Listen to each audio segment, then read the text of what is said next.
Now, an Emeritus Newsbrief, I'm Lynn Houston. The best jobs report out in the last year and a half, but it still shows a huge problem when it comes to the long-term unemployed. Stats released Friday by the Bureau of Labor Statistics show 162,000 jobs were created in February, but the unemployment rate remains at 9.7%. But the stats of those considered long-term unemployed continues to rise. In February, 414,000 crossed the line onto the long-term category. That is those unemployed for at least 27 weeks. The worst stretch of long-term unemployment since 1948. More on that story and analysis from the Economic Policy Institute on the Emeritus News employment page. On top of this, some states are running out of extended unemployment benefits in the next week due to the Republican delay tactics in the Senate, which held up benefits from April 5th to May 5th. A confusing part of all this is that the benefits from May 5th to the end of the year have already been approved by Congress and signed by the President as part of the jobs bill. Senate Democrats will try again after the Easter recess to pass the April extended benefits. The Congressional Budget Office says 2 Social Security trust funds will recover from the recession, but the bigger problems won't show up until at least 2016. The trust funds could be $77 billion in the hole by the year 2020. More on the Emeritus News Financial Pensions page. An Inspector General report on the FBI program to track ID theft did not label it as an incredible failure, but it came close. The bungled data project so far has cost $334 million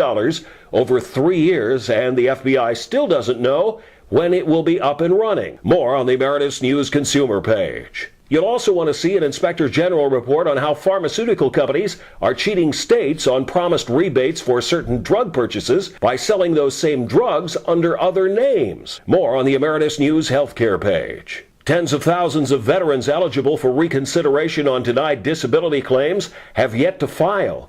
The review was ordered by Congress in 2008. So far, according to an Associated Press report, only 921 vets have filed for reconsideration out of 77,000 eligible.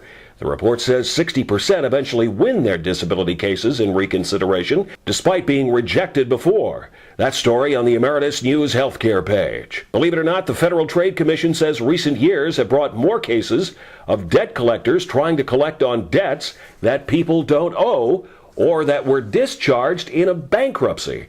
Trying to collect a debt discharged in a bankruptcy violates federal law.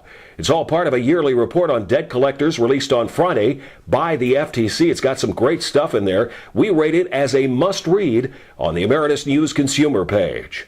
And new FTC regulations on the advertising for so-called free credit reports, which are free only after signing up for a service such as credit monitoring in some cases, with a monthly charge. The new rule requires anyone offering free credit reports to offer the free credit report first without any obligation. The new rules on TV and radio ads take effect in September. That's also on our consumer page. The latest on the biggest issues and public policy at emeritusnews.com.